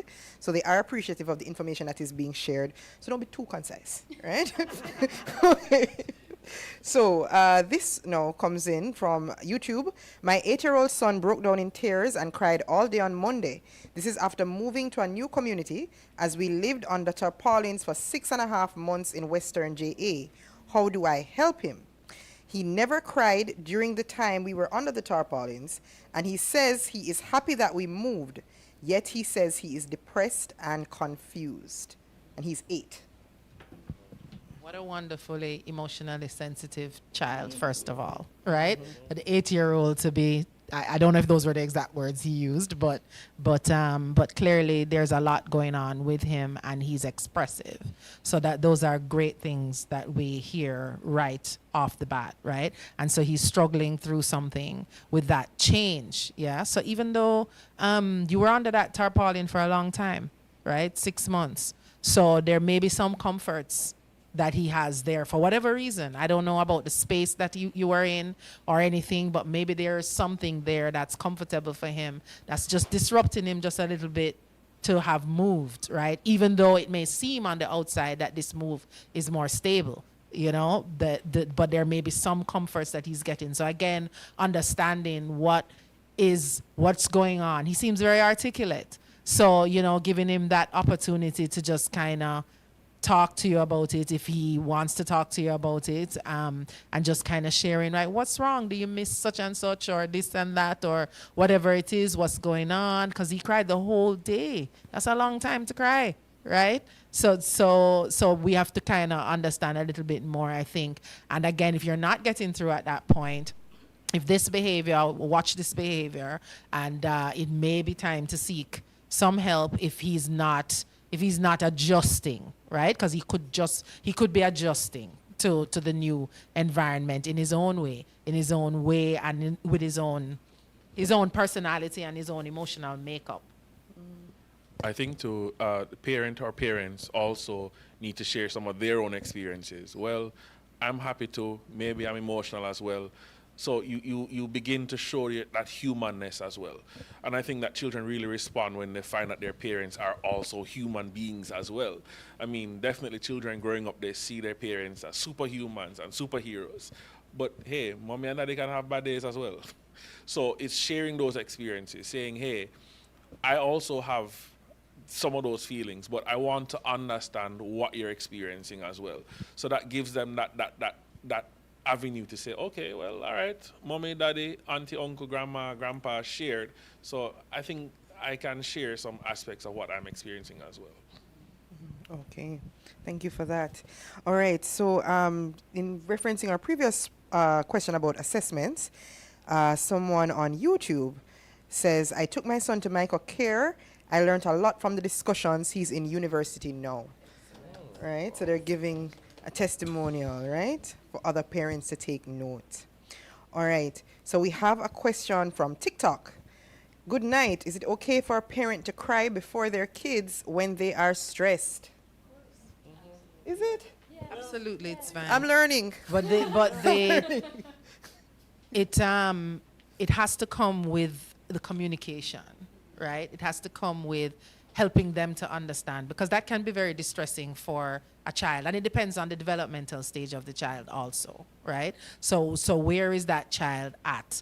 You know, is this a 3-year-old, a 2-year-old that is not going to really grasp what's going on with you? Or, you know, how can I, you know, express in that language for that 2-year-old, you know, or that 7, 8, 9, you know, relating to them in a way that is important with the boundaries, right, that are there, depending on what you're crying about. You may not be able to give all of the information, you know, but it's also a normal thing, you know. And as Dr. Simpson said earlier, it is important that they understand you're a human being too, you know. And so this is what we do. This is life, right? We do that and we move forward and we're doing this. But you see, I still get up tomorrow. I forgot to work, right? And although I feel this way, I'm going to do this. I'm going to lie down for a while. I'm going to listen to music. I'm going to do this, that, etc. Yes. Okay, so you're allowing the child to see how to manage and regulate their emotions. Exactly. Right? So you're That performing is it the when you're showing lesson. them. That is the more important part of that. Got it. Add to that, when they see you cry, they will also see that that won't last forever. Thank you for sharing that. Okay, we have two questions. I'm thinking they can go together. So the first one is, what would be the correct approach towards a child that is very disrespectful? And the second question is, what is the appropriate intervention for students who bully others and physically abuse a teacher? Do we answer them separately or together?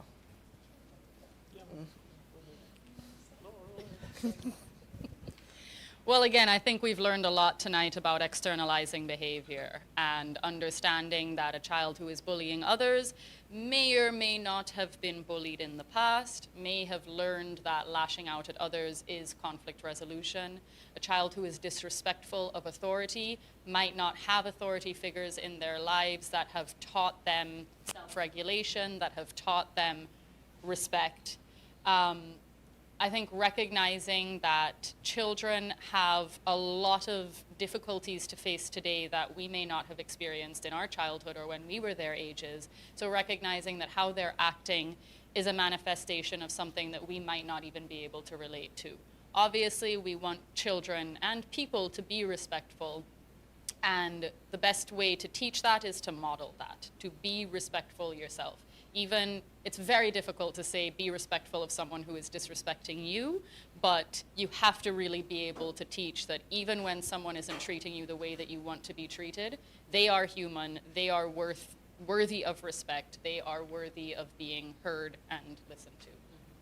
I'll just add a quick note to that because, you know, and I've been hearing it a lot, and I've been doing a lot of analysis on it and our youth today, right? And how our youth are behaving today differently, very differently from how we were accustomed to behaving maybe and all of that. Now that's going to happen, but there have been some really significant differences in how they behave. One of the things I hear the youth that I work with and have worked with talk about is respect and the difference in how they see respect. Right? And so that's, again, important to understand. It is very clear, and there are youth, that you have to earn respect. You don't get respect just because you're an elder, right? A lot of people grew up with that. From as an elder, you have respect. They may not think the same way, right? For their own experiences, this is who they are, right? And so they think that I give you respect, you give me respect. We respect each other based on how we deal, you know, how we behave, etc., etc. You don't just get it, right? So understanding, again, what does all of this mean, right? Bullies are often have their own set of issues, right? So and there's a lot of intervention for the persons that are being bullied, but there's also necessary intervention for the persons that are doing the bullying, right? Because clearly there's something also, you know, maybe dysregulated about how they are responding and what are the reasons underneath all of that. So again, the understanding around the bullying, around the disrespect is really the best way to kind of approach that. And if you're, again, at a particular stage with this now where you feel, again, as the parent that you can't handle that, you know, it's really becoming difficult and it's coming to blows in the house and things like that, then we need some support. We need some external support.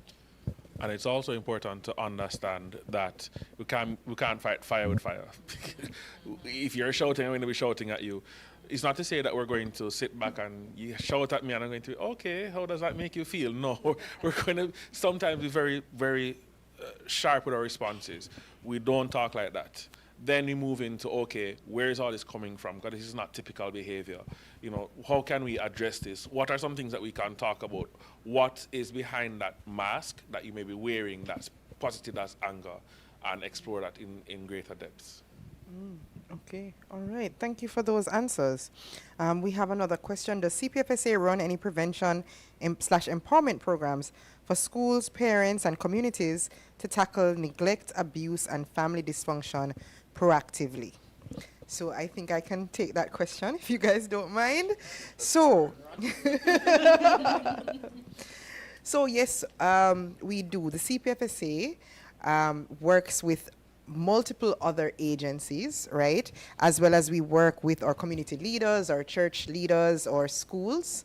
And a lot of the interventions that we do at the community level is based on what the issues are within that specific community, in that specific parish, in that specific region.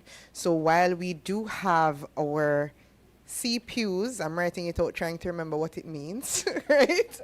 which is being established currently, which would be a wider preventative effort, right, to prevent children from coming into care and to assist them, right, which would be across the island and include multiple other agencies. As I said, we do have initiatives and interventions at the parish level, at the school level, based on what the needs of that particular parish, the needs of that parish. So, for example, in North St. Catherine, the region. I'm trying to remember the region. The region I was given.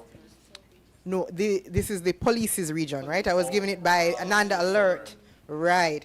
So in northern St. Catherine, that region, we found that there were a lot of runaways, young ladies running away. That's a hot spot for that. And so specific interventions would have been done within that area by our Ananda Alert unit to speak to children and, you know, that type of thing. So we do have these interventions that, again, are based at the community level and based on the needs of the parish. We also have our Child and Family Support Unit, which, again, is there to prevent children from coming into care by providing families with the support and the access to resources that they may need.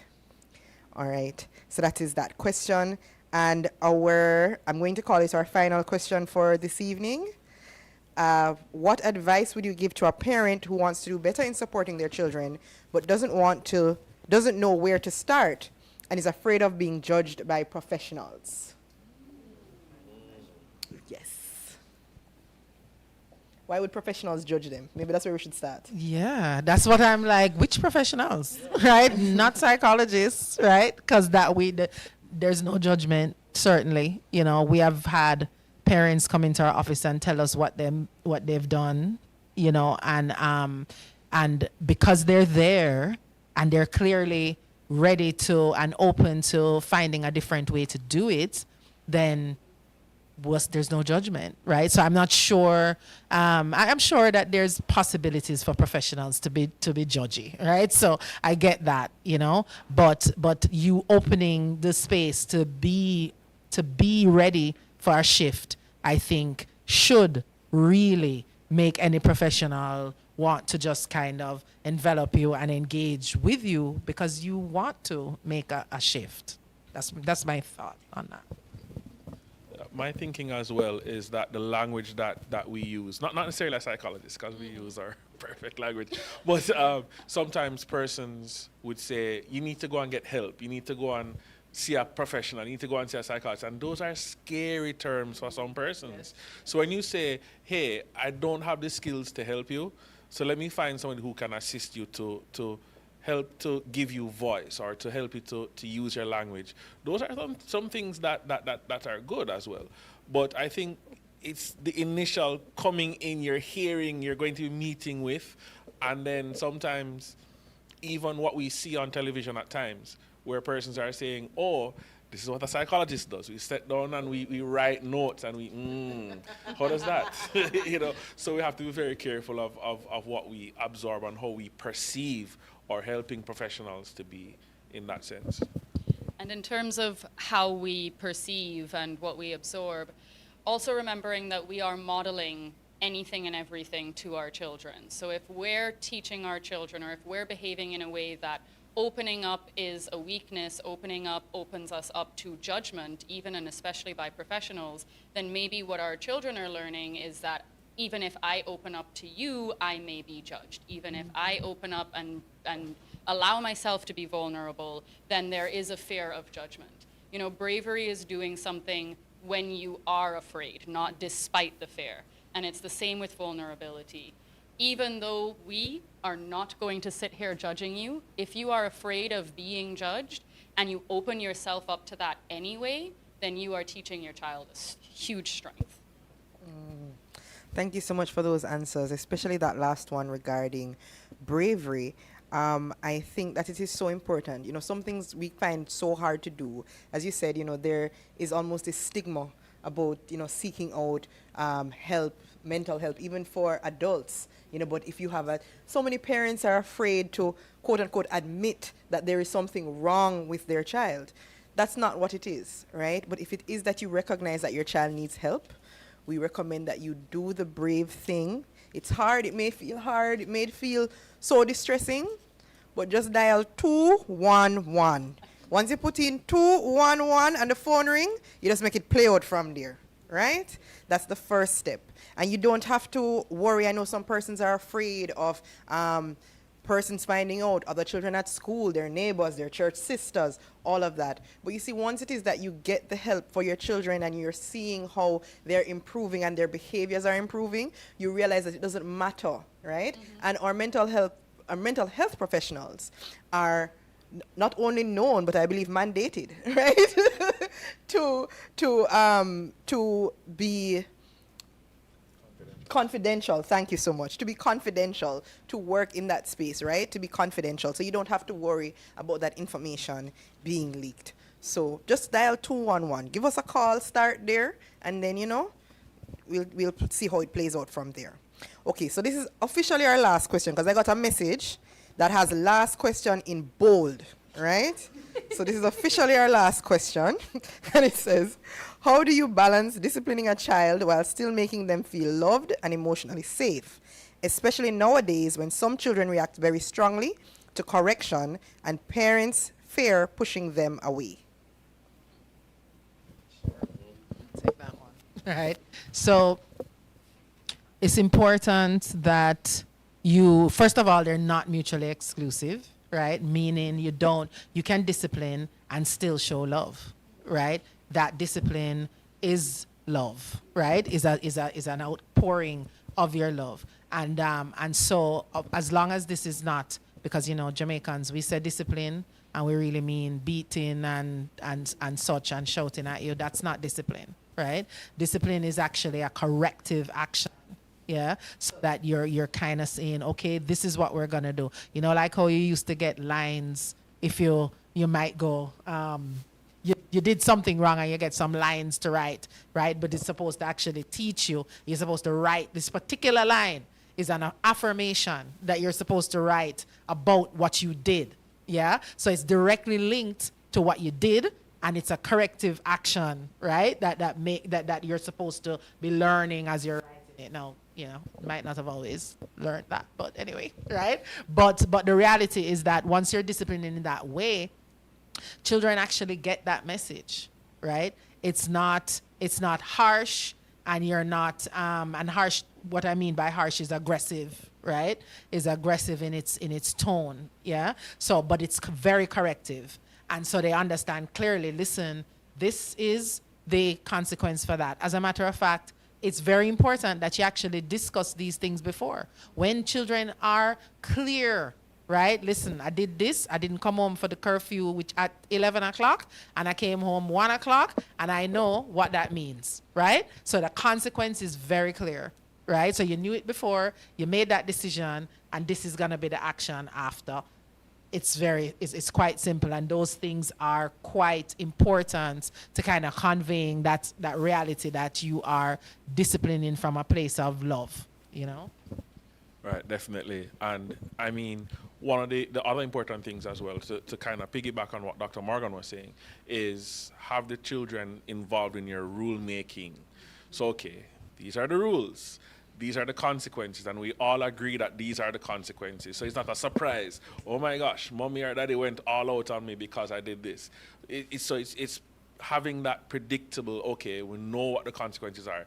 I'm going to lose a tablet for 2 hours, which equates to 40 days.